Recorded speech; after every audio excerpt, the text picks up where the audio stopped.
এই যে ধরো তোমার জুতা।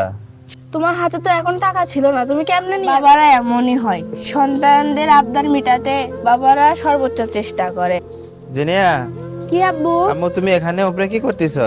এই যে ফুলের গাছগুলো পরিষ্কার করে দিয়েছি, অনেক আগাছা হয়েছে তাই যে তোমার জুতা নিয়ে আসছি, দেখো কেমন হলো। তুমি আনছো? হ্যাঁ, এখন কি করব, তোমার লাগবে।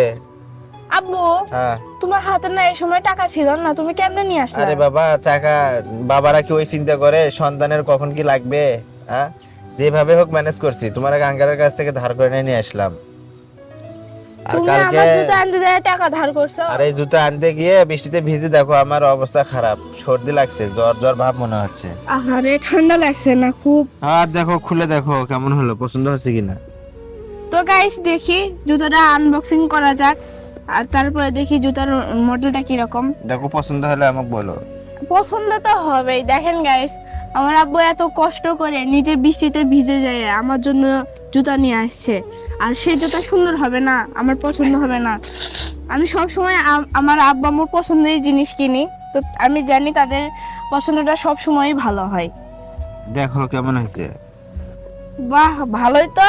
আমি যেই রকম পছন্দ করছিলাম এর আগে, তুমি তো সেই রকমই নিয়ে আসছো। তো গাইস, এই যে দেখেন জিনিয়ার জুতার মডেলটা, আসলে এটা স্কুল জুতা, সাদা। আসলে বাবারা এমনই হয়, সন্তানদের আবদার মিটাতে বাবারা সর্বোচ্চ চেষ্টা করে। যেরকম দেখেন, আমার এই স্কুলে জুতাটা খুব প্রয়োজন ছিল, এই জন্য বলার সাথে আব্বু নিয়ে এসে দিল। তাও কিনা নিজে বৃষ্টিতে ভিজে গেছে, এখন ঠান্ডা লাগছে। কি করবো, দেখো পায়ে দিয়ে দেখো তো কেমন হবে, ছোট হলো না বড় হলো। আচ্ছা, তুমি তো আমার পায়ের সাইজ জানো, নিয়ে তো আসছো, এখন পরে দেখি কি রকম। তুমি পা দিয়ে দেখো, না হলে আবার চেঞ্জ করে আনতে হবে। আচ্ছা, তাহলে পরে দেখি, পায়ে দিয়ে দেখি। আমার তো খুব খুশি লাগতেছে জানো আব্বু। আরে বাবা, বাবারা তো চাই সন্তানেরা সবসময় খুশি আর হাসি খুশি থাক, সুখে থাক। আব্বু মনে হয় পারফেক্ট হয়েছে একদম। পারফেক্ট হয়েছে। ওটা কি কাগজ? হ্যাঁ, জুতা দিয়ে ছিড়বো এটা। সেটা ভালো হয়েছে যখন। হ্যাঁ, এটাও পরি তাহলে, দেখো দুইটা পায়ে দাও। ভালো লাগবে। বাবারা এরকম কষ্ট করে নিজেদের সন্তানদের জন্যই, আসলে সন্তানের মুখে সবসময় যেন হাসি থাকে। হ্যাঁ, কিন্তু সেই সন্তানেরাই তো বোঝে না, এক সময় যায় বাপ মা ভুলে যায়। ঠিক কথা বলছো। এই যে এই দেখেন, সন্তানেরাই এক সময় বাপ মাকে ভুলে যায়, বোঝে না যে তারা ছোটবেলায় সন্তানদের কষ্ট করতে পিতা মাতা কত কষ্ট করে।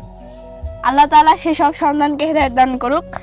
আর দেখো আব্বু, হ্যাঁ, কেমন হয়েছে? আর খালি সন্তানেরই দোষ না রে মা, আমাদের মতো কিছু বাবা মাও আছে সন্তানদেরকে তার ভালো চোখে দেখতে পারে না।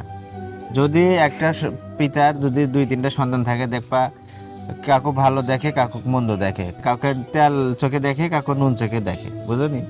আমাদের পিতা মাতাকেও ভালো হতে হবে, সন্তানের সাথে ভালো ব্যবহার, তাদের সঙ্গে তাদের আশয় বিষয় বুঝতে হবে, বুঝলি? ঠিক কথা। এই বিষয়ে হাদিসেও আছে যে সন্তানদেরকে সবসময় এক চোখে দেখা উচিত, কাউকে নুন কাউকে তেল দেখা উচিত না, আর এই জন্য পরকালে কঠিন শাস্তি আছে। কিন্তু পিতা মাতারাই আমরাই ভুলে যাই। হোক, যাই হোক, ওটা কথা না।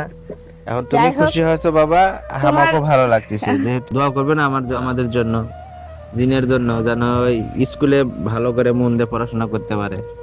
আসলে বাবা মারা এই কারণে কষ্ট করে যেন সন্তানের মুখে হাসি ফোটে। আর পৃথিবীর সকল বাবা মার জন্য দোয়া থাকলো, তারা যেন সব সময় ভালো থাকে, সুস্থ থাকে।